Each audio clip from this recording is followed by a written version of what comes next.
Sud Matin.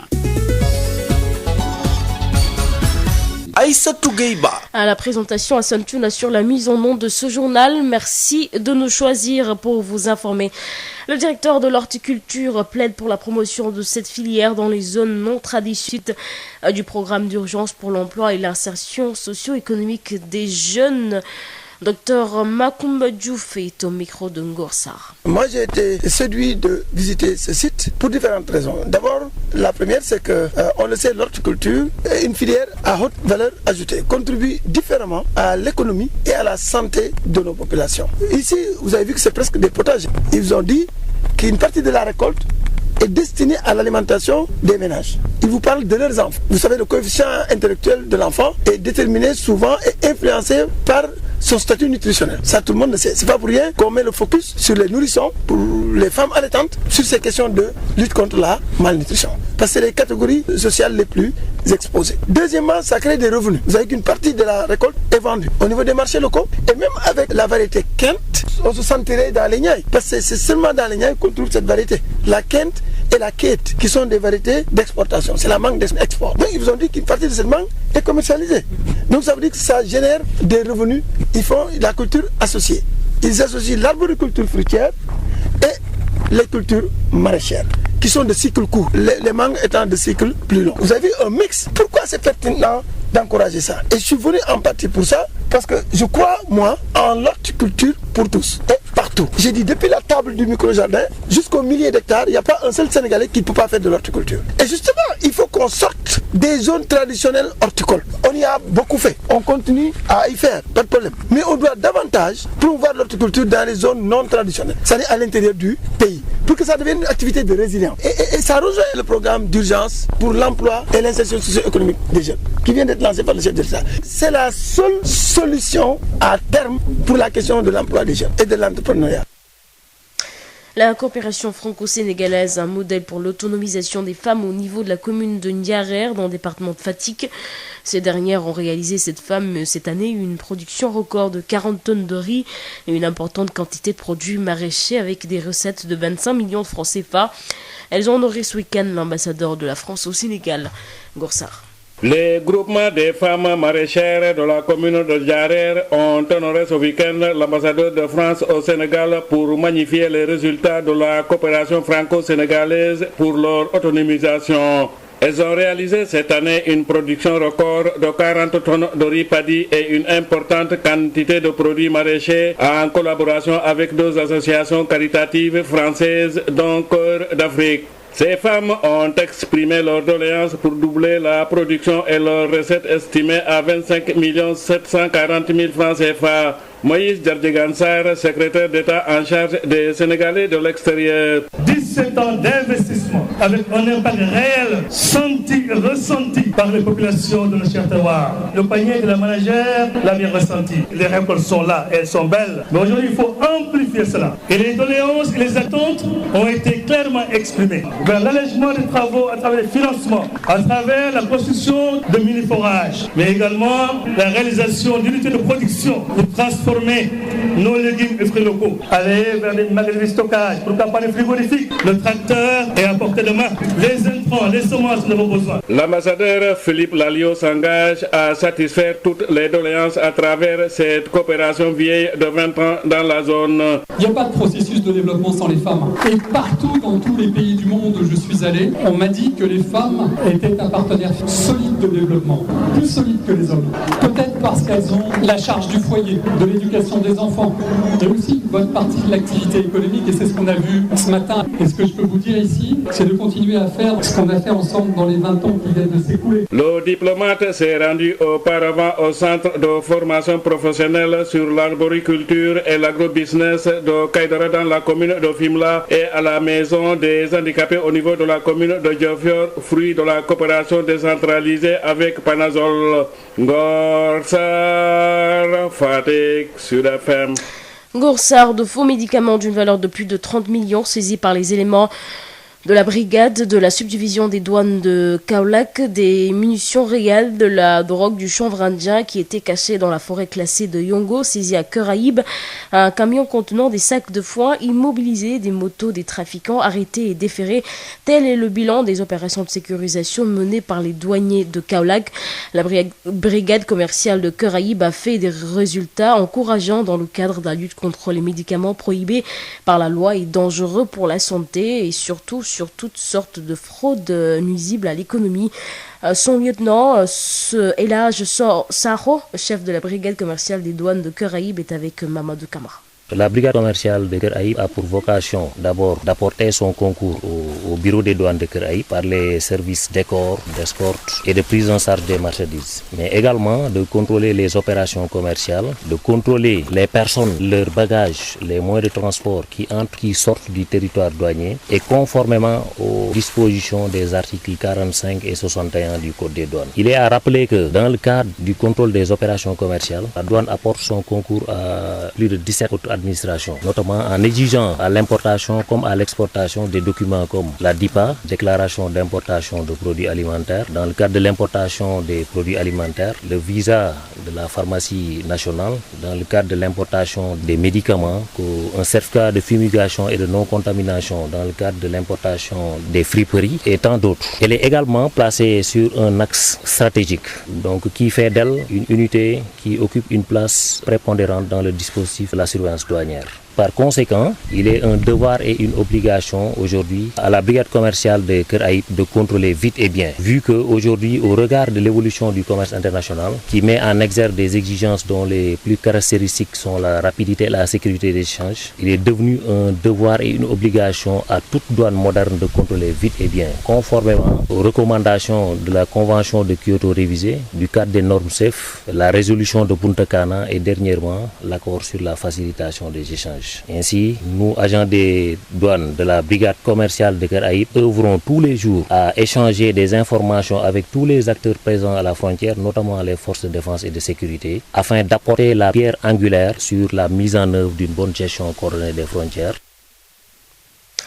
À l'instant, le sous-lieutenant Elhaj Sorne, chef de la brigade commerciale des douanes de Cœur-Aïb.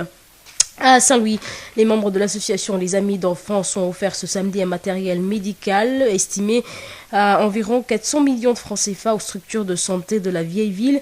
Il est composé entre autres de lits d'hospitalisation, de matériel de blocs opératoires visant à relever le plateau technique de ces différentes structures. Les détails avec Yves Tanay. C'est un important lot de matériel médical d'une valeur de près de 400 millions de nos francs que l'association Les Amis d'enfance de Sindone vient de mettre à la disposition des structures de santé de la ville tricentenaire. Une manière pour ses membres de contribuer au relèvement de leur plateau technique.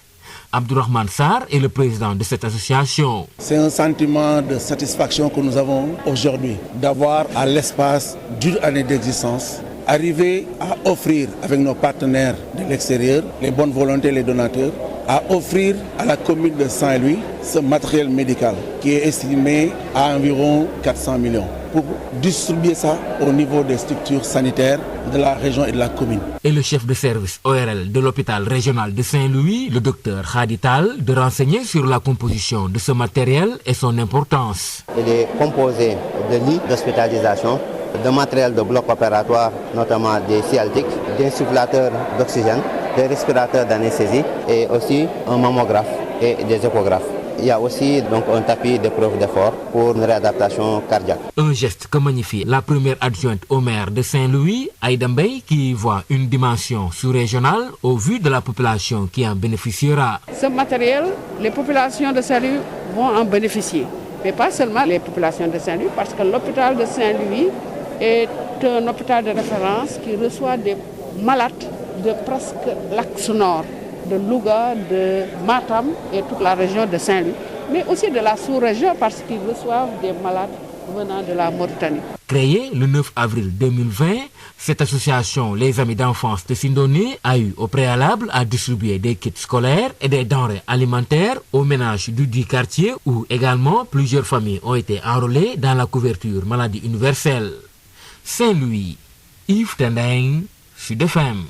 Yves Tandeng, restons toujours à Saint-Louis. Le maire Mansour Faye a procédé ce samedi soir à la mise en service de l'éclairage public des différents quartiers pris en charge dans le cadre du programme Promoville. Il s'agit entre autres des quartiers de Sitegnar, Ndiolofen, Balakos. Ce sont au total 16 km de route qui ont été réalisés à Saint-Louis par Promoville, informe le maire Mansour Faye. Il s'explique au micro de Yves Tandeng. Nous venons de procéder avec l'ensemble des délégués de quartiers impactés, présidents de conseil de quartiers impactés, le quartier de Sitegnar, le quartier de Ndiolofen, Balakos, Darou Medina Marmial et tous les autres quartiers où présentement donc, les axes Promoville ont été réalisés.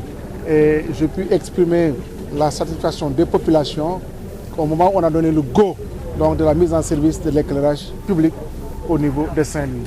C'est pour dire que 16 km de route ont été réalisés et je suis persuadé aujourd'hui que c'est la fête partout où en tout cas ces axes-là passent. C'est le lieu pour moi de remercier M. le Président de la République pour tous ces efforts consentis dans le cadre de l'amélioration de la condition de vie des populations. Des conditions sécuritaires surtout, mais aussi permettre aux jeunes, aux enfants de pouvoir s'épanouir au niveau de leur quartier. Vous savez, Promoville est un programme important d'équité territoriale, associé donc au PUDC, au PUMA, et c'est des programmes qui impactent directement le niveau de vie des populations. J'ai dit Promoville, c'est plus de 250 km à l'échelle nationale, plus de 110 km environ déjà livrés. Et c'est plus de 300 milliards de francs CFA de programme que le président a mobilisé à travers Promoville et au montant supérieur dans le cadre du PUDC et le PUMA aussi va suivre en termes d'assainissement. En tout cas, nous à Saint-Louis, ce que je peux dire en tant que maire de la commune de Saint-Louis, nous vivons pleinement l'émergence avec 16 km éclairés, l'assainissement qui est en cours de réalisation, plus de 15 milliards dans le cadre du programme des 10 villes, 8 milliards dans le cadre donc, de l'assainissement de l'île de Saint-Louis et beaucoup d'autres investissements à réaliser pour rendre nos villes non seulement attractives, mais rendre nos villes développées. L'actualité internationale, le chef de l'État, Nguesso, président en exercice de la communauté économique des États de l'Afrique centrale, a reçu samedi le président de la commission de l'Union africaine, Moussa Faki Mahamat, un entretien qui s'est déroulé à Oyo dans le nord de la capitale. La situation qui prévaut au Tchad a dominé leur entretien. Le chef de l'État congolais et le président de la commission de l'Union africaine se sont engagés à œuvrer pour une transition pacifique et inclusive au Tchad, a indiqué Jean-Claude Gakasso, le ministre congolais des Affaires étrangères. Face à la presse, Moussa Faki Mahamat a informé que l'Union africaine a déployé une mission d'enquête d'évaluation au Tchad. Elle devra produire un rapport qui permettra au Conseil de paix et de sécurité de prendre d'éventuelles dispositions. Cette mission devra convaincre la junte au pouvoir de céder la transition à un civil, ce qui ne sera pas facile selon le journaliste blogueur Makela Ngembla. Il dénonce le maintien au pouvoir du même camp, celui d'Idriss Déby, alors que le peuple tchadien aspire à un changement.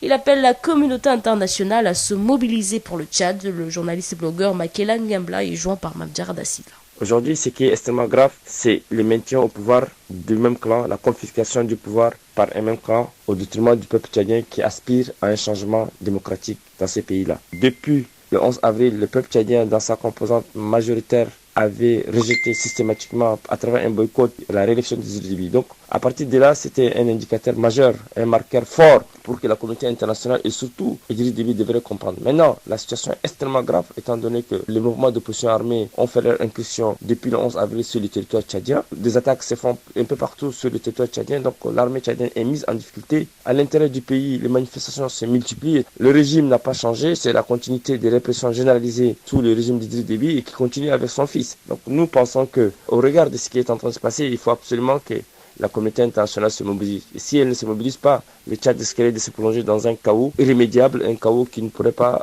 permettre à la sous-région de trouver une certaine stabilité. Et peut-on espérer une issue heureuse avec cette mission de l'Union africaine qui est présentement au Tchad? Justement, nous avons salué la mission de l'Union africaine arrivée en N'Djamena et nous avons salué le communiqué de presse de la Commission de l'Union africaine appelant à une transition apaisée, civile et pacifique. Malheureusement, nous avons affaire à un pouvoir répressif. Nous avons affaire à une armée qui est une armée qui est complètement une armée clanique. Et donc l'Union africaine aura des difficultés pour convaincre la junte au pouvoir parce que c'est une question de famille, c'est une question de clan, c'est une question d'ethnie. Et ça, nous faisons très très attention à cette situation. Et nous pensons que l'Union africaine doit rester fidèle avec ses engagements parce qu'on ne peut pas d'un côté refuser aux Tchadiens la démocratie et permettre aux autres peuples de pouvoir créer une transition apaisée civile. Donc c'est le cas actuellement au Tchad. Nous demandons à ce que l'Union africaine doit être beaucoup plutôt exigeante et fasse en sorte que la junte au pouvoir puisse céder la transition à un civil qui puisse mener une transition pacifique apaisée afin que le Tchad puisse déboucher à une élection libre et transparente. Au Bénin, le Bénin a été remis le capitaine Sani Gourouza aux autorités nigériennes. Il s'agit de l'auteur présumé de la tentative de coup d'État contre le président Issoufou Mahamadou dans la nuit du 30 au 31 mars 2021 au Niger. Plusieurs sources affirment que l'officier a été cueilli la veille du jour de son départ pour le Ghana. Le capitaine Gourouza a été gardé plusieurs jours avant qu'une mission de service nigérien ne vienne le chercher à Cotonou. Au Canada, des dizaines de milliers de manifestants ont défilé samedi autour du stade olympique de Montréal, qui abrite l'un des principaux centres de vaccination du Québec. Ils dénoncent les mesures sanitaires imposées afin de contrer la troisième vague de la pandémie au Canada. Le pape François, grand défenseur de la vaccination pour juguler la pandémie du coronavirus, a lancé samedi une initiative plus spirituelle, un marathon de prière qui sera relayé par 30 sanctuaires à travers le monde. 7h46 et nous accueillons la page Ramadan avec Amadou Moustapha Dia.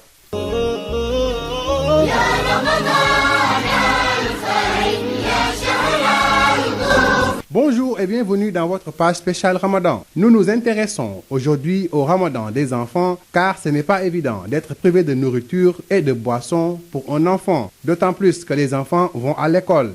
Tout de même, certains jeûnent depuis longtemps et prennent l'habitude dès le bas âge. Entre maux de tête, envie de manger ou de grignoter quelque chose, le fait d'aller à l'école est aussi un prétexte pour ne pas jeûner pour certains. Ndeye Fatou Diop nous en dit plus. En pleine polémique, Bouba a 11 ans, se défend et affirme n'avoir pas jeûné 6 jours sous l'interdiction de sa maman. 6 jours. Maman qui a dit ça, c'est à cause de l'école. Soda Marem et Mariem disent ne pas supporter la faim, les cours n'arrangent rien. J'ai jeûné 4 jours.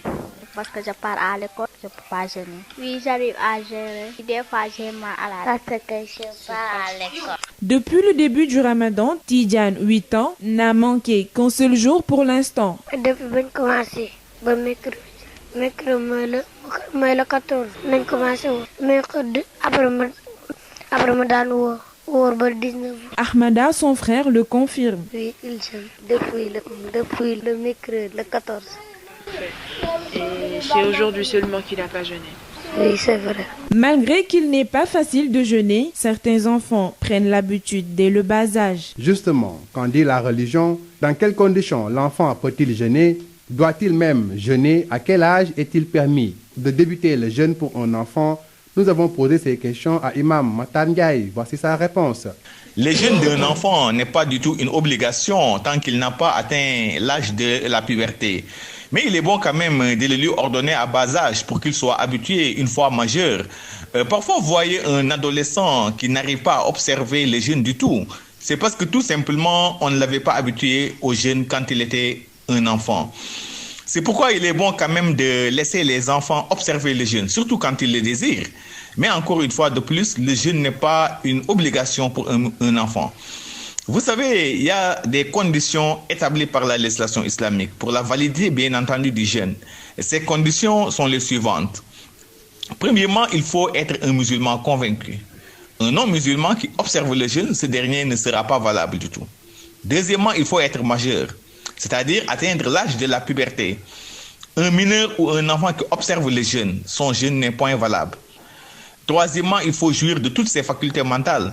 Un fou, par exemple, qui observe le jeûne, ce dernier ne sera pas valable. Quatrièmement, s'il s'agit d'une femme ou d'une fille, il faut qu'elle retrouve, si vous voulez, sa période de pureté. Car les règles menstruelles, il faut le dire, ou les suites d'accouchement ne riment pas avec le jeûne. pour dire en conclusion que le jeûne d'un enfant qui n'est pas encore pubère n'est pas du tout une obligation. C'est la fin de votre page spéciale Ramadan. Merci de l'avoir suivi. Merci à vous, Amadou Moustapha Dia. 7h49 sur l'ensemble du réseau synchronisé de Sen Radio et nous accueillons la rétrospective de l'essentiel de l'actualité de la semaine. Bienvenue à toutes et à tous, vous écoutez la rétrospective de l'actualité saillante de la semaine. Incendie meurtrier au service néonatologie de l'hôpital Magatte Lô de Linguère. Le drame est dû à une négligence dont le service selon les premiers éléments de l'enquête. Écoutons le ministre de la Santé, Abdoulaye Diouf Sarr. L'enquête est en cours et nous avons reçu un premier rapport qui est un rapport provisoire qui nous a permis bien sûr de noter une négligence par rapport à ce service de néonatologie et ce sont ces négligences-là qui nous ont permis tout de suite de relever le directeur de l'hôpital et de demander à ce que tout le personnel qui était en service au niveau de la néonate se mette à la disposition de l'enquête à travers la région médicale. Il faut attendre que l'enquête au plan du fond se poursuive, mais tous les acteurs ont été mis à la disposition de l'enquête pour véritablement qu'à la fin qu'on puisse tirer les conclusions. Pour rappel, l'incendie avait causé la mort de 4 nouveau-nés et occasionné la démission du directeur, le docteur Abdou Sarr, qui a été d'ailleurs remplacé par le docteur Abibou Sissé, chirurgien, dentiste, économiste de la santé. Décision prise par le président de la République mercredi à l'issue du Conseil des ministres. Dans le sud du pays, grève de 3 jours de l'intersyndicale des travailleurs de l'hôpital régional de Ziguinchor. Ces travailleurs interpellent les autorités sur les difficultés que rencontre le personnel entre déficit de matériel et le manque de spécialistes. Fraude fiscale, l'État du Sénégal réclame 120 milliards de francs CFA à la société Barrick Gold. Ce géant minier canadien n'a pas payé les impôts sur ses bénéfices réalisés après avoir revendiqué ses parts dans les mines de Massawa à Kédougou. Une plainte est en cours au niveau international. Toutes les procédures seront respectées. Oumar Sarr, ministre des Mines. Nous devons parfaire le suivi des actes de manière générale. Au niveau de ces surveillances et fiscalité, je pense que c'est autour de cette question-là, qui n'est pas une direction directement gérée par le ministère. Il y a des problèmes, il y a une plainte qui est en cours au niveau des instances internationales. Bien sûr, il y a la société qui conteste, mais il y a des procédures qui sont définies et qui seront respectées. Le Forum civil mobilise ses comités territoriaux pour la justice fiscale. Il entend soutenir le gouvernement pour le recouvrement de cette somme qui pourrait servir à résoudre des questions prioritaires dont la santé et l'éducation. Système de parrainage au Sénégal. Ce mardi, la Cour de justice de la CEDEAO a ordonné la suppression de cette loi. Selon le président de la Ligue sénégalaise des droits de l'homme, notre pays doit respecter cette décision rendue par la Cour puisque cette dernière résulte d'un traité signé et ratifié par le Sénégal. Les traités sont supérieurs aux lois du pays, nous dit Maître Hassan Diomaye Ndiaye. Les traités ont une force supérieure aux lois même d'un pays. Quand vous ratifiez un traité, vous êtes tenu de respecter en tout cas les stipulations et les obligations qui résultent de ce traité. Et quand la Cour de justice de la CEDEAO rend une décision, c'est un titre exécutoire. Donc aujourd'hui, forcément, le Sénégal est tenu de respecter les décisions. Non, il n'y a pas de disposition à partir du moment où les décisions ne sont pas susceptibles de recours. Ce sont des décisions qui sont rendues pratiquement en dernier ressort. Et maintenant, si un État décide de ne pas exécuter, évidemment, on peut voir quelles sont les situations qui peuvent se présenter. Face à cette décision de la Cour de justice de la CEDEAO, le gouvernement se veut clair, le parrainage est légal après adoption à l'Assemblée nationale. Écoutons Oumar Gueye, ministre des collectivités territoriales, par ailleurs porte-parole du gouvernement. Tous les systèmes démocratiques au monde ont leur système de filtre pour les élections. Si vous allez dans les pays développés, il y a des sortes de parrainages. Ces parrainages-là se font dans la plupart du temps avec des grands électeurs. tels que des députés et autres. Mais ici, ce qui a été choisi, c'est le parrainage citoyen, pour ne pas exclure les populations qui sont en mesure de voter. Ce parrainage aussi n'est pas tombé du ciel comme ça. Ce parrainage a été évoqué lors des dialogues politiques, dialogues sociaux, mais également aussi, ce parrainage a fait l'objet d'une loi à l'Assemblée nationale. Donc du point de vue légalité, le système de parrainage est plus que légal par rapport à notre constitution, par rapport également à notre législation. Forte mobilisation ce mercredi des travailleurs et étudiants de l'université Iba Der Thiam de Thiès. La communauté universitaire exige l'achèvement des travaux des bâtiments pour des conditions acceptables de travail. Babacar Ndao. À la communauté universitaire de Thiès dans les rues pour déplorer de mauvaises conditions d'existence. Quatrième plan d'action sans mesures concrètes, un mutisme coupable dénonce les grévistes. Khalifa Ababakar Sy Traoré, le porte-parole de la conférence des étudiants de Thiès. Qui dit manque de salles, dit manque de cours. Depuis l'arrivée du nouveau bachelier, on ne fait plus cours. Personne ne fait cours. L'université est en sèche. On peut dire qu'on n'est pas entendu parce qu'on n'a pas eu une satisfaction totale de leur retour. Cette année, c'est nous qui avons gagné le prix de l'innovation. Avec quoi? Avec des classes. Et si cette année, on serait appelé à aller vers ce concours, quels étudiants allaient y participer? Des étudiants qui n'ont pas encore de salle. Comment est-ce qu'ils pourront devenir des innovateurs? Suffisant pour lancer une nouvelle offensive. On a fini avec les marches pacifiques. On a terminé avec toutes ces choses pacifiques. Une stratégie, on ne la déclare pas, mais on la fait marcher. C'est la force de l'université de Thiès. 2 semaines sans cours à l'université Iba Der Thiam de Thiès, la forte mobilisation bien encadrée par la police témoigne de l'engagement des travailleurs et étudiants de l'UIDT à sauvegarder leur outil de travail. Les prestataires de la Sénélec étaient également dans la rue, venus des 4 régions du pays. Ils réclament le recrutement et envisagent d'autres actions pour poursuivre le combat. Ils ont marché de la place de la Nation au rond-point RTS.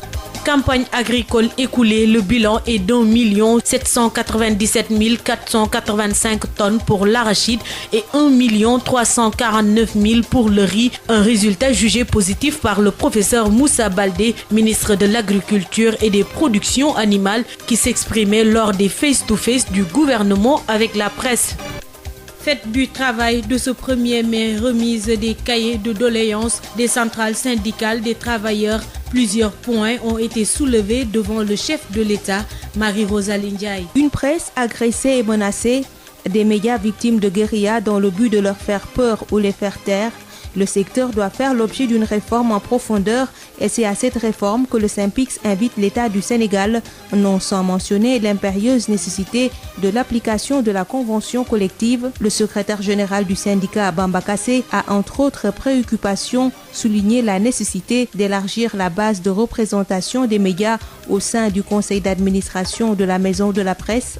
Pour la FGTS, une liste de doléances a été adressée au chef de l'État. Il s'agit de l'allongement de l'âge de la retraite à 65 ans, la signature de décrets de reclassement de certains agents et techniciens, l'augmentation des primes de risque dans l'enseignement supérieur ainsi que le renforcement des moyens pédagogiques et de recherche, la mise à terme des violations de beaucoup de travailleurs dans certaines entreprises, le règlement du passif social dans les secteurs de l'éducation et de la santé et la révision du système de rémunération des travailleurs ont été listés par la CNTS-FC qui a également beaucoup insisté sur la nécessité de la relance du chemin de fer. Avec la pandémie qui a mis à terre beaucoup de secteurs, la CSA a exprimé au président de la République son souhait de voir baisser la fiscalité sur les salaires des travailleurs des entreprises plus impactées. La centrale syndicale demande au gouvernement de faciliter la réinsertion des travailleurs qui ont perdu leur emploi à cause de la pandémie. Cette doléance est également prise en compte par l'UNSAS qui parle de pronostics inquiétants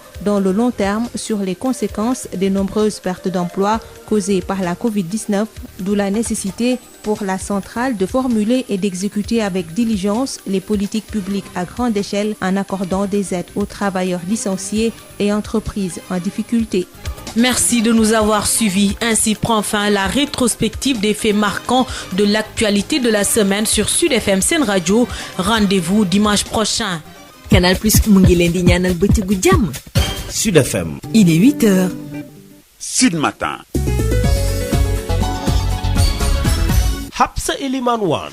asalaamaaleykum juróom ñetti waxtu moo jot ci suñuy studio jotit ci bépp bànkaasu rajo Sud FM ne ci biir diwaani bisimila leen ci xibaar yi ci ñaareelu pàcc bi ñu ànd seek kii di Assane Thioune dañu koy door rek wàllu programme bi nga xam ne moom la nguur gi tekk ngir utal xëy ndaw yi nekk ci réew mi directeur bu horticulture maanaam mbayub dër bi di mbayub noor bi daal nee na bu sañoon dañuy gën a siiwal loolu le wala boo gën ko yaatal ci réew mi rawatina nag ci diwaan yi nga xam ne daal loolu du fa cosaan bu ñu sukkandikoo ci docteur Macoumba Diouf nee na daal loolu dana tax ba programme bi lay gën a ñoŋ ñu déglu ko ci micro Ngor Sa.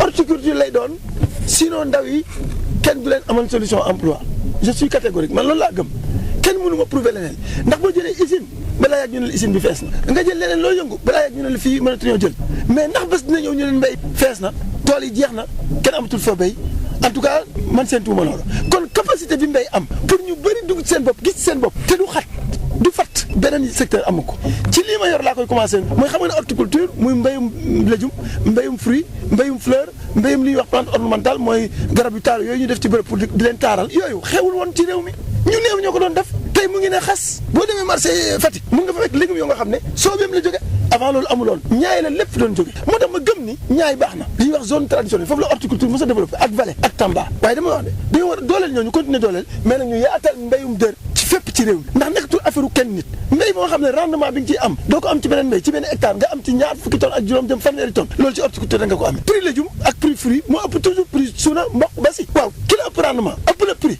ëpp la li muy béy mën na béy ñetti yoon ci at mi noor bu tàng bi noor bu sedd bi ak nawet bi kooku nooy def ba du la ëpp alal kon xale yi buñ bëggee ñu des ci kaw gi def métier mbéy horticulture la ñuy développé sinon duñu fi toog loolu aussi na leer donc man loolu laa gëm moo tax lii président indi tey ma sawar ci mooy ni ñuy jàmpalee sosum xëyum ndaw ñi xëy mu am ñam solution bi ci ndaw ñi seen xëy ci mbéy mi la muy ci mbéyum noor mbéyum dër nga xam ne aussi dañ koy def nawet bi ma mës a am ci affaire horticulture mooy horticulture pour tous gox bu nekk dafa war a autosuffisant loolu mooy indi ndaw yi toog ci seen gox yi. ki doon àddu ñuy teewlu mooy directeur bu horticulture du mbayub dër bi di docteur Macoumba Diouf mu doon wax ci programme bi nga xam ne moom la nguur gi teg ngir utal xëyi ndaw yi nee na bu ñu ko jaaralee ci mbayub dër bi daal ñàkkul dana yemb mi ngi yëkkati yooyu lee kàddu nag ginnaaw gi nga xam ne jigéen yi yëngu ci wàllu mbay mi foofule ci commune bu Diarère nekk ci département bu Fatick doon dalal ak sargal ki teewal réewu France suñu réew file ñu ko doon amal ci jeexital ay bés bi jigéen yooyu nag di yëngu ci wàllu mbay mi amal nañu ay jéego yu am solo seen tool yi ndax ci atum ren bi lee jot nañu bay li tolloog 4 fukki tonnes jëmale ci wàllu ceeb it am na it daal ay légumes yu bëree bëri yoo xam ne tukkee na ci seen tool yooyu le Ngor Sarr. mbootaayu jigéen ñi yëngu ci mbéyum noor ci commune bu Diarère sargal nañ kilifa gi toogal réewum France fii ci Sénégal pour rafetlu résultat yi ñu jëlee ci coopération bi dox ci diggante ñaari réew yi ci seeni koom. at bi rek am nañu lu toll ci 4 fukki tonu ceeb padi waaye ay légumes yu dul deex àndoon ci ak ñaari kuréel yi nga xamante ñu ngi bàyyeekoo ci réewum France kenn ki tudd Cœur d'Afrique jigéen ñi itam wonewaat yeneen soxla pour ñu gën a mën a yokk seeni production waaye it seen recette bi nga xamante ne toll na ci 2 fukki millions ak juróom Moïse Diardiegane Sarr secrétaire d'État saytu Sénégal yi nekk ci bitim réew. Les femmes maraîchères de la commune de Diarère boo xoolee seen production bu ren bi lu mu joxe ci recette toll na ci 25,740,000 francs CFA te loolu mooy lu ñu jaay bokkul ak lu ñu consommé mu nekk aussi 17 ans de coopération nee nañ liggéey moom mu ngi dox bu baax a baax mais lu ñu bëgg ñoom mooy ñu am ay mini forage parce que bu ñu amee mini forage bi rek production mën naa dañ koy doubler wala ñu tripler ko bëgg nañ sa am unité de transformation des fruits et légumes ci biir gox bi bëgg nañ également am ay tracteurs parce que ñoo ngi béy ceeb lu ñu produire rek ëpp na 40 tonnes de riz padi. Ambassadeur Philippe Lalliot ne it soxla yooyu yëpp dinañ ko faj waaye dañ koy jaarale ci coopération bi nga xamante ne am na fa lu toll ci 2 fukki at jaar na it ci centre de formation professionnelle bi nga xamante ne dafay yëngu ci wàllum garab fii nga xamante ne moom mooy Kaydara ci commune bu Fimela waaye it ci kër gi nga xamante ne ñii seeni cër wàññeeku nekk ci commune bu Diofior te muy kër nga xamante ne ñu ngi koy jële ci coopération décentralisée bi dox diggante commune boobu ak Panazol laata muy ñëw fi nga xamante ne moom mooy Diarère. Ngor Sarr Fatick Sud FM. Ngor Sarr dañuy bawoo ci commune bu Diarère bàyyi fa soxna yooyu nga xam ne ñooy yëngu ci wàllu mbay mi wax ba tey ci wàllu soxna yi rawatina nan la ñuy def nag ngir ñu mënal denal seen bopp maanaam autonomisation wante nag li nga xam ne moom la waa ANSD seetlu ci mbir mi daal nee na amul ay lim wala boog ay statistiques yu wóor yoo xam ne daal dana tax ñu bañ a méngale liy tukkee ci jigéen ñi ak ñi nga xam ne mooy tukkee ci góor ñi ñu déglu si ki nga xam ne mooy xelal directeur général bu ANSD Jean-Rodrigue Malou ci micro Adama Ndiaye. cellule genre yooyu nag la ñu boole si benn kuréel ndax ñoom suñu booloo dinañ gën a mën a am doole pour porter initiative yoo xam ne dafa war a permettre ñu jël en charge question genre si toutes les interventions yoo xam ne nit ñi dañ koy def au niveau régional boobu mooy benn bi ñaareel bi mooy dañoo ñëw pour yëgal nit ñi xamal leen sensibiliser leen yee leen ci lu ñuy wax visa statistique ndax ñu xam ni ANSD am na lu mu taxawal lu ñuy tuddee visa statistique muy autorisation bi ANSD di jégal structure bu ko bëgg structure boo xam ne moom jàpp na ni war na mën a produire ay données ay statistiques ay chiffres yoo xam ne dafa laloo ci méthodologie yoo xam ne taxaw na ba pare structure boo xam ne da nga bëgg a am ay informations statistiques yu ñu mën a wax ni dafa officiel loolu moo tax agence tëral visa statistique ba pare ne day ñëw ba si nit ñoo xam ne foofu la nit ñi di ñëw di utee information ñu yëgal leen yëgal gouverneur yëgal membre CRD bi ne leen visa boobu am na ba nga xam ni képp kuy ñëw di def enquête tey balaa nga koy def ñu wax la ni jaaral si service statistique demal uti visa bi ndax sooy ut visa bi outil de collecte yi ngay def ANSD da koy càmbar xool ba xam ndax yooyu outil de collecte ak méthodologie yi baax na balaa ngay mën a def collecte ñetteel bi mooy dafa am saytu bu ñu defoon ci fonctionnement lu ñuy wax système statistique régional mooy kuréel yëpp yi ëmb mbirum stat ñu ñëwoon def benn évaluation jógee fa jël ay conclusions identifier faiblesse yi ba pare proposer ay solutions yoo xam système statistique régional dina efficace ba nga xam ne nit ñi dinañ mën a am nu mu bon n'est-ce pas benn dispositif boo xam ne dinañ ci mën a collecter ay données yu fiable.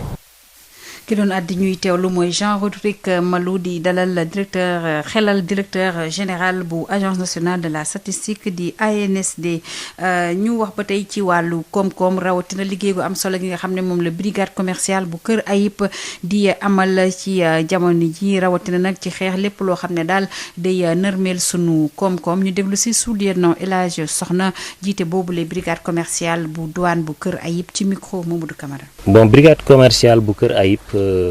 brigade commerciale bu Kër Ayib ñi ngi ko dañuy wax ne d'abord ci innovation yi douane apporté la d'abord innovation yooyu noonu mooy tey ji nii si sensu maanaam jegeel douane population yi la waaw parce que tey aujourd'hui ñëpp xam nañ que ne avant ñu doon def bureau yi nii les bureaux frontaliers ñu leen di def ay bureaux de plein exercice xam nga les riverains étaient très fatigués parce que tey ku indi woon sa bagage yenn produit yi tu étais obligé nga yóbbu ko ba Dakar pour dédouaner ko départ donc je pense que tey aujourd'hui njariñ loolu moo tax ñu indi fi unité yi teg benn bureau de plein exercice pour ñuy mën di dédouaner seen i bagages teg aussi benn brigade commerciale ci ginnaaw pour que muy contrôler les activités du bureau et ceci dans une logique de transparence telle que prôné par la déclaration d'Arusha di mën a contrôler maanaam lépp luy dugg ak luy génn di mën a xeex ak traficu sinébar yi armes yi ak médicaments yu bon yi waaw mais bi ma fi ñëwee ba léegi daal yaakaar naa liñ fi jàppaguñ ci lu mel ne yamba yaakaar naa toll na ci 800 kilos presque tonne bi lu tuuti moo ci manqué donc ay médicaments aussi jàpp nañ ci presque ay xaaju tonne également am na aussi ay nen yu ñu fi jàpp yoo xamante ne ni loolu aussi c'est interdit douane dafi nekk aussi di liggéeyu douane mais aussi di apporter njariñam aussi yeneen administration yi nga xam ne mënuñu leen nekkal frontière comme ay ni ngeen ko xamee ay par exemple commerce ministère du commerce douane da ko fi nekkal ministère de l'élevage douane da ko fi nekkal ministère de l'environnement douane da ko fi nekkal parce que dans le cadre des opérations du contrôle des opérations commerciales ñun tey bu ñu ñëwee dañ leen di exiger balaa ñuy mën a romb d'abord bureau sax ñoom loolu di njëkk laaj loolu bu ñu ñëwee aussi ñun tamit dañ leen di laaj documents yooyu yëpp pour que ñu mën a dem suñ ko amul rek c'est parce que produit baaxul dañ koy jàpp. ki doon àddu ñuy teewlu mooy Souliena El Hadj Soxna jiite brigade commerciale bu douane bu Kër Ayib doon dellu si si liggéey bu am solo mu nga xam ne moom la ñuy def ngir lépp loo xam ne day nërmeel suñu koom-koom ñu mën kaa dakkal ñu fàttali ne foofulee ca Kaolack sax bi nga xam ne waa douane Kaolack jot nañ teg loxo ay garab yu bon yoo xam ne daal xayma nañ ko ci fanweeri million ci kopparu CFA déglu nañ ci xibaar yi ñu weesu kii di Mamadou Camara. Sud FM. ñu jàll ca Ndar Géej ak maire ba di Mansour Faye démb nag ci gaaw gi daal la doon jëmmal li nga xam ne mooy poto lampe yi ñu amal foofu la ci yenn ci quartier yi nekk ci Ndar Géej te mu bokk ci programme bi ñu duppee Promoville bokk na ci quartier yooyu les cité Ñaax Njolofeen ak Balakos ci xayma daal luy tollook fukki kilomètre ak juróom-benn ci ab yoon yoo xam ne daal dañ fa samp ay poto lampe te li tax a jug yooyu les poto lampe mooy yokk kaaraange gi bu baax a baax ci Ndar Géej ñu déglu jaraafu dëkk ba di Mansour Faye ci micro Yves Tendeng. waa tey mbégte la mais aussi mbégte population wu Saint-Louis la ci maanaam yoon yi nga xam ni Promoville non seulement def na fa tali pavé ko wala mu goudronné ko def fa assainissement parce que Promoville fu mu jaar dafay def assainissement mais aussi def ci éclairage public boobu nag moom la ñu taal tey lamp yi mu leer nañ man ak délégué yi wala ak président de conseil de quartier yi nga xam ni moom moo laal gox yooyu leen mu nekk Ndiolofène nekk Cité Ñax nekk Balakos nekk fii ci Médina Marmial mais aussi nekk HLM vraiment mu nekk fukki kilomètres ak juróom-benn yoo xam ni Promoville moo ko def loolu nag bu demee ba am dañ koy gërëmee président de la République parce que du lii rek bëri na ay jumtuwaay yoo xam ni def nañ ko fii ci Ndar ci wàllum assainissement l'île de Saint-Louis président de la République Macky Sall def na fa 8 milliards assainissement des 10 villes Pikine ak lu ko wër Demba Ngaleel def na fa mën a toll 15 milliards de francs CFA digg baa nga nëree au niveau donc de la langue de Barbarie ñu ngi koy defar wax naa ne Promoville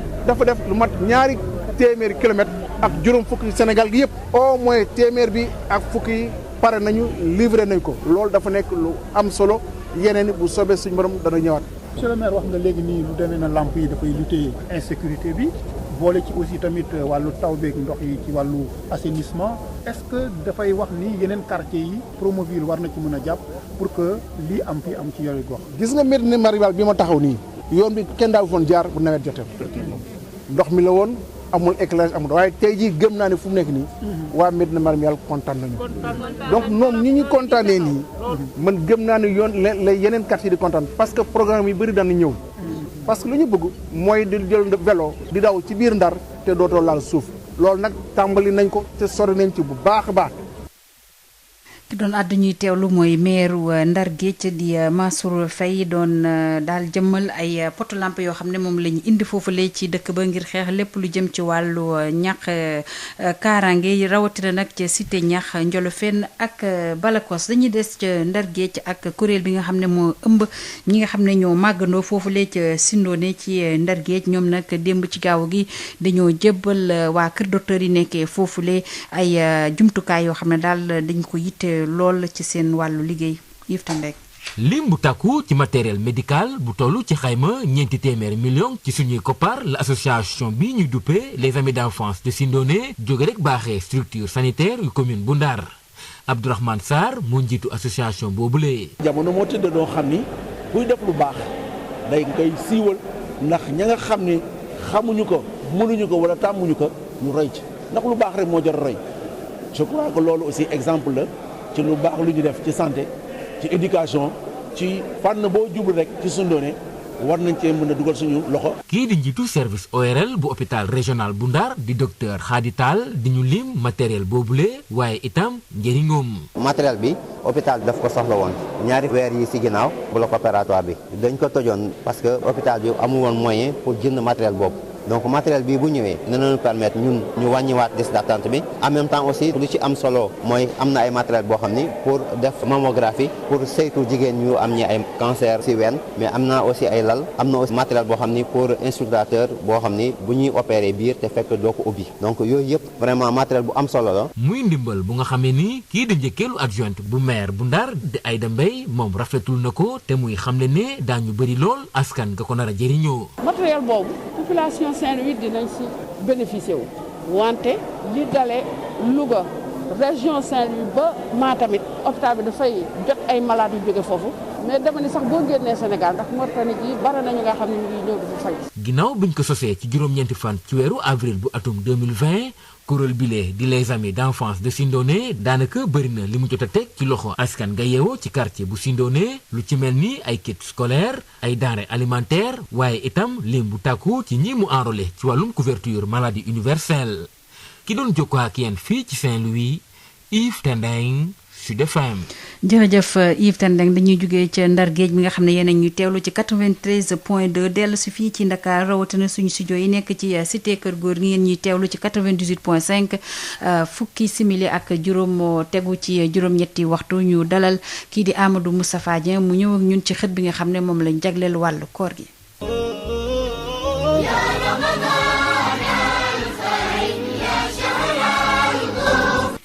dalee na jàmm ki seen page spéciale Ramadan tey jii dañuy waxtaanee koor ak xale yi weeru koor moom lenn ci xale yi dañuy tàmm di woor waaye li nu mel day xaw a jafe ndax gone yi ñoom dañoo tàmm lekk ak naan ci diiru bés bi rawatina bu ñuy dem l'école waaye mu mel ni ñenn ci xale yooyu lee dañoo tàmm di woor bi ñu nekkee ndaw ba léegi loolu moo tax koor gi du leen sonal donte sax léeg-léeg seen bopp dina metti wala ñu am envie di lekk ndax dañ koo tàmm ak lu ci mënti am daal lenn ci xale yi di xam ne ñoom dem l'école bi moo tax duñu mën di woor ndax kat duñu mën di suivre ni mu waree nañ ci ànd ak Ndeye Fatou Diop ci reportage bi lee ñi ngi ko fekk muy werante ak ay moromam Bouba Aw mi ngi défendre boppam di ñu xamal ni juróom benn fan dong la woorul te yaayam moo ko tere. 6 jours. sama yaay moo wane ba ma woor dafa bëgg ma noppalu damay jàng. Soda Marème ak Mariem nag ñi ngi ni xamal ni attanuñu xiif bi te jàng bi yombalu leen ko. bu ko commencé ba léegi 4 jours laa woo parce que man damay dem jàng ci afaan na ngay sonn jàng bi daf may tere woo parce que des fois sama bopp bi lay metti war naa benn fan dara parce que damay xiif. léegi ma fi woon ñaaw ay mag lañ. bi ñu commencé koor gi ba tey nag Tidiane 8 ans benn fan dong la wóoragul. depuis bañ commencé ba mercredi mooy la 14 nañ commencé woor mercredi après ma daan woor ba 19. Ahmada di magam moo koy dëgër. Tidiane dafay woor depuis bañ commencé woor ba tey mu ngi woor day xëdd ba ndogu mu dooraat lekk. donte sax wóor yombul ñenn ci ay xale ñi ngi koy tàmmal seen bopp ci bi ñu nekkee tout tànk. waaw sax lan mooy gis-gisu diine lislaam jëm ndaw ndaxam war nañoo woor ak ci ban at lañu war a tàmbali di ñaax xale yi ngir ñuy woor nañ ci déglu tontu imam Matar Ndiaye.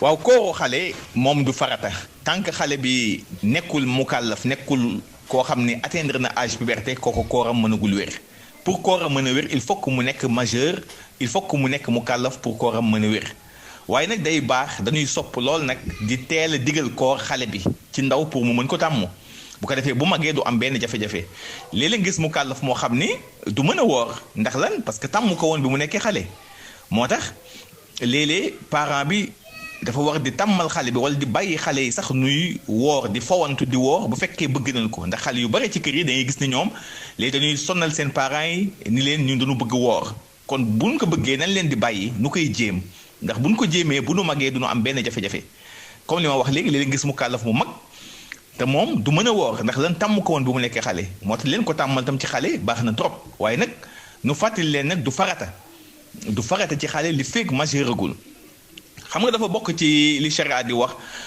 ay charte yoo xam ni mooy tax koor gi wér charte yooyu daf ca bokk mooy pour nga sa koor mën a wér il faut nga nekk benn jullit ku dul jullit boo wooree sa koor du wér ñaareel bi il faut nga nekk ku majeur kon gune gu ndaw koo xam ne majeuragul bu wooree koor ga du wér ñetteel ba mooy il faut que nit ki ànd ak xelam ak sagoom kon koo xam ne dafa dese wala xelam matul ab dof kooku bu wooree koor ga du wér ñeenteel ba tam bu fekkee jigéen la kooku il faut que mu set ci deretu règle wala deretu wasin parce que règle menstruelle moom mënul ànd ak koor pour wan leen ni rek kooru xale wax dëgg yàlla du farata waaye nag day rafet rek léeg-léeg nu koy bàyyi muy jéem bu ko defee bu magee ëllëg mu mën ko tàmm waaye du farata nag ndax xale bi majeuragul moo tax. fii la ñu yëkkatee gataay bi di la ñaanal kooru jàmm.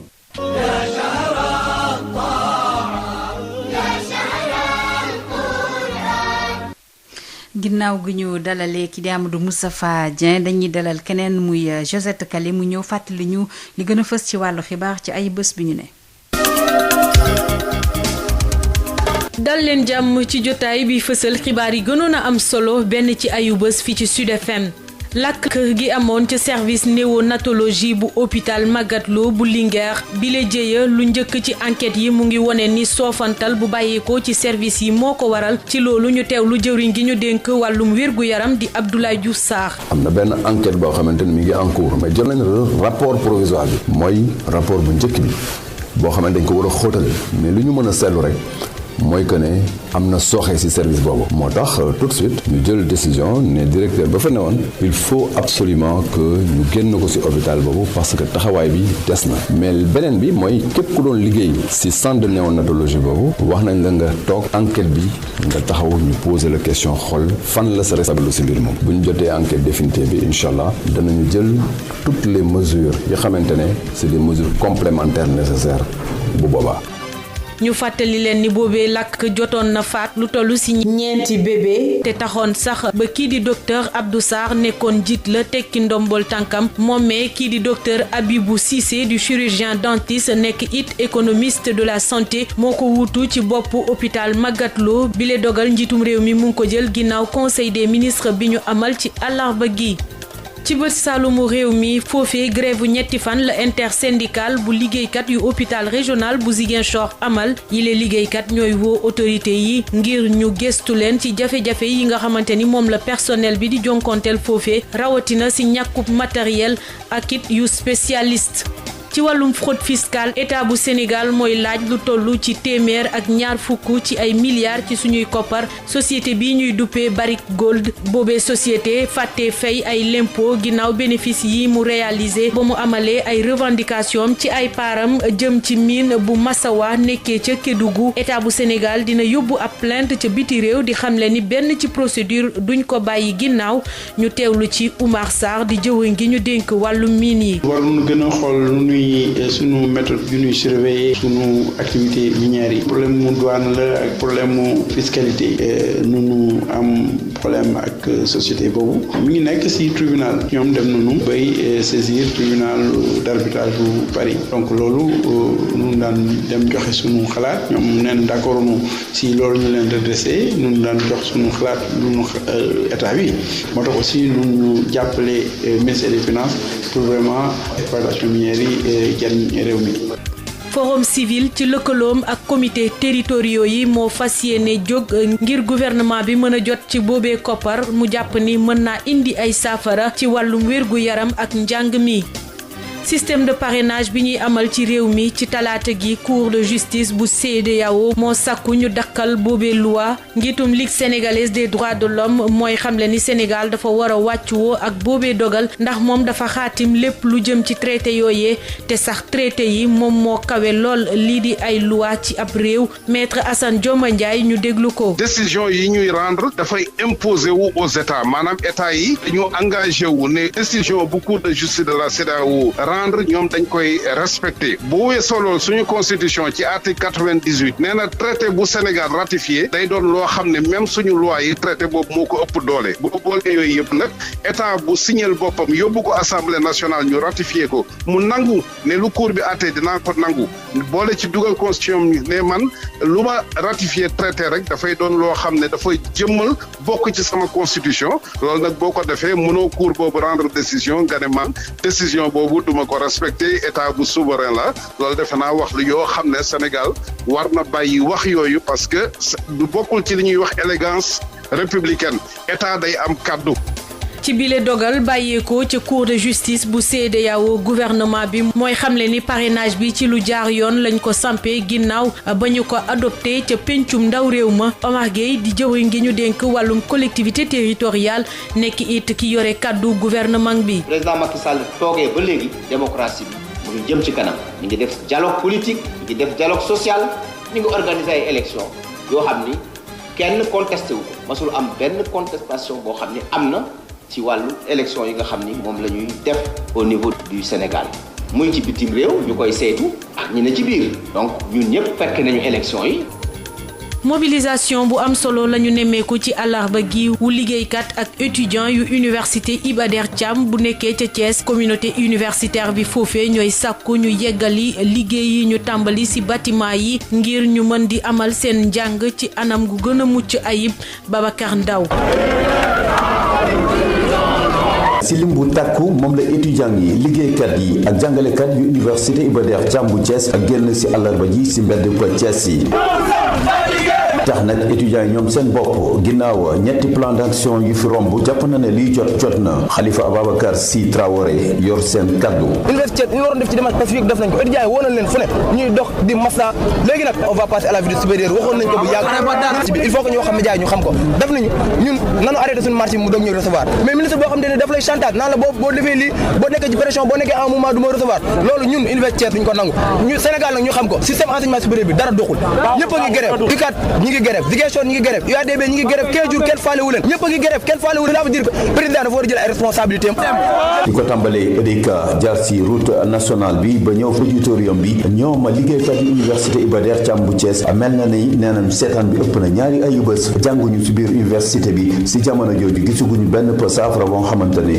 nguur gi indi na ko ay chantier yoo xamante ne 2015 dañ ko tàmbali ba léegi juróom benn milliard te egg dootuñu dellu si bërëbu liggéeyukaay lu dul tey jii dañ ci indi ay saafara di woo ñëpp ndax problème bi ñu am nii ñu nar a jural foo xamante ne ay tour deret dañ ciy fekk te ñaan ñu ko yàlla parce que étudiants yi mënatuloo toog ci condition yi nii cours amatu université léegi nag layam bi jeex na ay ouvrier lañ bëgg ñu ñëw liggéey suñu université bi Thiès moom mooy lii moom système bi moom day paralysé wu jàng mi jeex na te waa Thiès yëpp dinañ ko yëg prestataire yu nekkee ca Sénélec ñoom it ñoo wàcc ci mbedd mi ñu bàyyeekoo ci fukk ak ñeenti région yu nekkee ci réew mi yépp ñu ngi sàkku ñu recruter leen waaye dàqu ñu benn yoon amal yeneen action ngir wëyal xeex bi amal nañ nag seen doxub ñaxtu googee diggante place de la nation ba jàpp rond-point bu RTS. campagne agricole bi ñu weesu ci waxtu bilan bi ñu ngi xamle ni lu toll ci 1,797,485 tonnes la ñu am ci wàllum gerte bi 1,349,000 la ñu am ci wàllum ceeb bi boobee résultat nekk bu baax lool bu ñu sukkandikoo ci professeur Moussa Baldé di jëwriñ gi ñu dénk wàllum agriculture ak production animale mu ngi yëkkati yooyee kaddu ginnaaw janoo yi gouvernement bi di amal ak taskatu xibaar yi.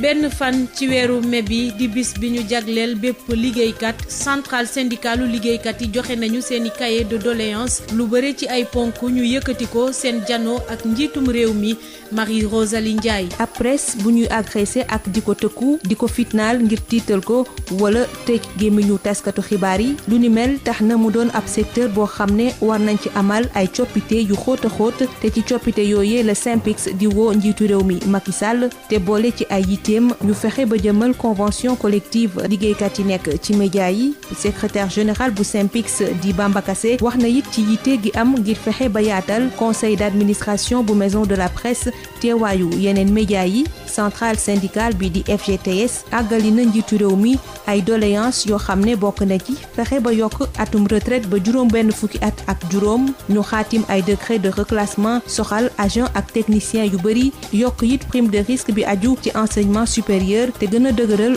jumtukaay yi ak lépp loo xam ne dañu koy soxla ci wàllu gëstu xeetu xoxatal li ñu nemmeeku ci liggéeykat yi nekk ci yenn entreprise yi nag doon na lu yitteel lool CNTS FC ba tax mu bëgg njiitu réew mi indi ci ay coppite indi saafara ci passif social bi am ci secteur éducation ak santé leneen li yitteel central bi moo di fexe ba ñu taxawalaat chemin de fer fii ci Sénégal ak mbas mi nga xam ne dal na ci kaw secteur yu bëri waa CSA ñoom seen doléance moo di njiitu réew mi wàññi lempo yi nga xam ne dañu koy jëlee ci payooru liggéeykat yi nga xam ne ñoo nekk ci këru liggéeyukaay yi gën a sonn ndax mbas mi bëgg nañu it njiitu réew mi yombalal ñi nga xam ne amoon nañu liggéey te mbas mi tax ñu ñàkk ko ñu mën a jàppaat ci dara rawatina ñi nga xam ne ñoo nekk ci secteur informel mu di ab yitte boo xam ne CNTS daf ko bokk ak UNSAS mi nga xam ne njott na ni fekk diir bu gudd bu ñu jëlul matuwaay yu war liggéey yu bëri yi nga xam ne am nañu ko ñàkk dina indi ay gàllankoor yu diis a diis ci askan wi te looloo tax mu jàpp ne dafa jot ñu nësër ak a jëfe ay politique publique yu am solo boole si jox ab ndimbal liggéeykat yi nga xam ne dañu leen a dàkk ndax mbas mi te it jàppale këru liggéeyukaay yi nga xam ne jëlee nañ ci coono yu metti fii la ñuy ndar képpee jotaayu xibaar yi gënoon a am solo benn ci ayu bés fii ci Sud FM seen rajo dig daje dibéer bi di ñëw. Habsa Elimane Wane. fanweeri simili moo tegu ci juróom-ñetti waxtu ci suñu studio fii ci Ndakaaru mu yemook fi ñuy yem ci xibaaru suba si ñu sant Assane Thioune biñ ci àndaloon sant leen gërëm leen yéen ñi nga xam ne yéen safoo rajo Sud FM di ko déglu saa su ne bu 9h jotee ak jàmm soxna Aïssatou Gueye ba dina fi teew ngi dégtal leen xibaar yi ci ni mu gën a gàtte ñu yendoog jàmm.